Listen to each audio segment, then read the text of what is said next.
My name is Sarah, and I'm 17 years old, but for some reason, no one actually believes me. I remember when I was 14, my parents relocated to America from Germany. My dad was pretty rich, so we lived in the most expensive neighborhood in the city, and I was attending the nicest high school. My parents gave me and my little brother everything we wanted, but my little brother got way more because he was my dad's favorite. I was 3 years older, but he was way smarter. I got jealous sometimes, but I was more interested in partying and shopping with my friends. When I was at a party one time, I had an exam the next day, and my dad called me and said, "If you don't do well on your ACTs, I'm not paying for your college." Let's just say I did worse than just the ACTs and had to change schools.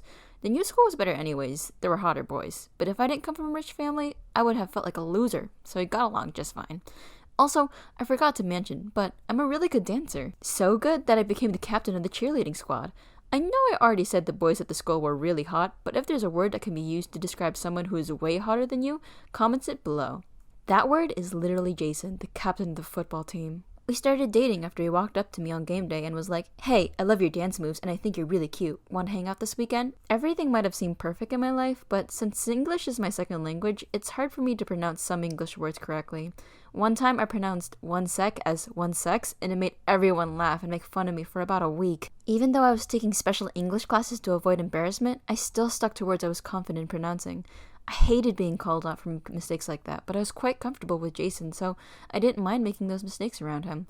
One night, Jason and I were supposed to see a movie, but he canceled last minute and said he was hanging out with his family. I was bored and didn't want to stay home, so I asked my friends to come over, but they said they were going to a party and said I could come. When we pulled up, I noticed Jason's car parked outside.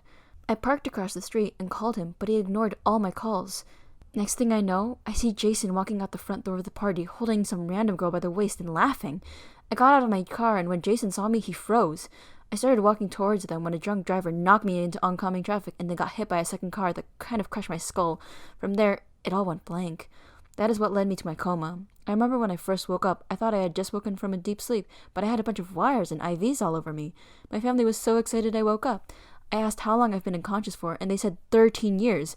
I was already 30. I cried and tried to catch up with everyone. My little sister was done with college, and I just landed a really good job, and then I slipped back into a coma and never woke up again.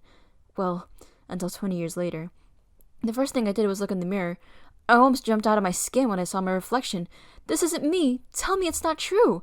I had the body of a 47-year-old, but my thoughts were just like when I was 17. I showed up at my niece's 16th birthday party and ended up hanging out with the kids. They kept asking me how I could act and talk like I was 17 when I was actually old. They showed me all this new tech and jokingly said maybe you should send your story to this YouTube channel called Tell Your Tale. I bought the idea and commented on one of their videos that same day. They loved the story, plus here's a secret. I'm afraid that I may wake up tomorrow and not even remember who I am anymore, so this story you are watching is literally my open diary.